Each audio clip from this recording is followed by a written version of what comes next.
Hello प्यारे बच्चों, class 10 के लिए इंपॉर्टेंट क्वेश्चंस में से एक ये क्वेश्चन जो डायग्राम बेस्ड होता है और इसमें हमें ना जो जो ऑप्शंस पूछे होते हैं उनके बारे में एक्सप्लेन करना होता है।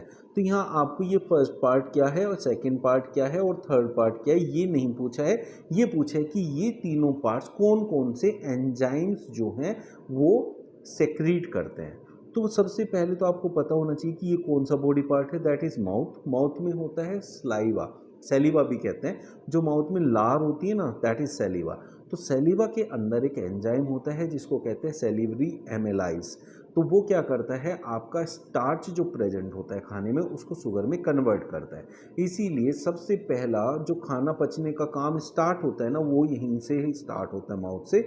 इसीलिए फर्स्ट साइट ऑफ डाइजेशन कौन होता है, माउथ होता है। ठीक है बच्चों, तो फर्स्ट पार्ट क्या सेक्रेट करेगा, एमेलाइज। अब सेकंड पार्ट की तरफ मूव करते हैं, तो सेकंड पार्ट है यहाँ स्टमक। स्टमक में HCl सेक्रीट होता है और आपका पेप्सिन सेक्रीट होता है, म्यूकस सेक्रीट होता है। लेकिन इनमें से जो एंजाइम होता है वो होता है पेप्सिन, जो कि पार्शियली डाइजेस्ट करता है प्रोटीन को।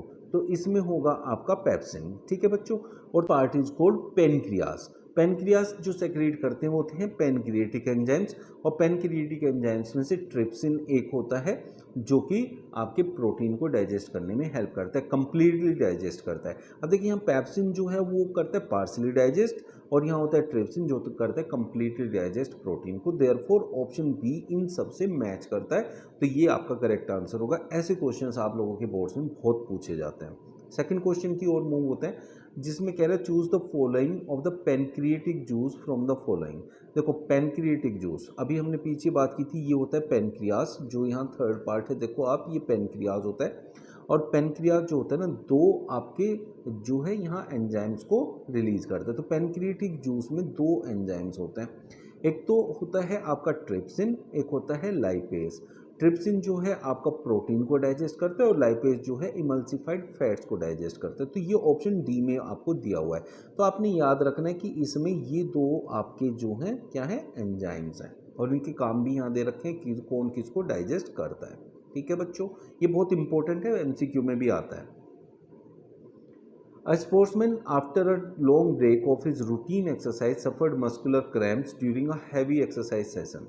This happened due to, अब इसमें क्या होता है, आप लोगों को पता है कि जब ऑक्सीजन की प्रेजेंस में जो भी आपका कार्बन के 6 मॉलिक्यूल्स ब्रेक होते हैं पायरेट में, तो वहाँ आपका लैक्टिक एसिड बनता है, आपका इथेनॉल बनता है, और आपका कार्बन डाइऑक्साइड बनता है।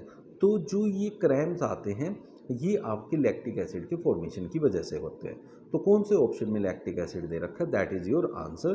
तो option C, lack of oxygen and formation of lactic acid.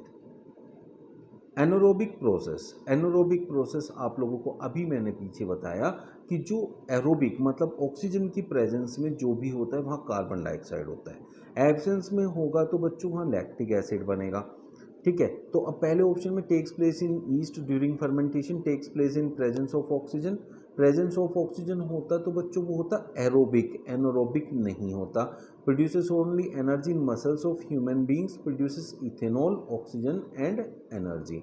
तो एनोरोबिक प्रेजेंस, एनोरोबिक प्रोसेस जो होता है उसमें इथेनॉल नहीं बनता है, उसमें बनता है बच्चों आपका लैक्टिक एसिड। तो हम कहेंगे takes place in yeast during fermentation, तो वहाँ पे इसका प्रोसेस का हम यूज़ करते हैं। ऐसे इंपॉर्टेंट क्वेश्चंस डेली पाने के लिए आप लोग हमारे चैनल को कर लो सब्सक्राइब, बेल आइकन जरूर प्रेस कर देना। और जो बच्चे नए हैं तो उनको ये मैं बता दूं कि यहाँ आप अपने कितने भी डाउट्स भेज सकते हैं, we will respond you as soon as possible. मिलते हैं नेक्स्ट सेशन में, थैंक यू।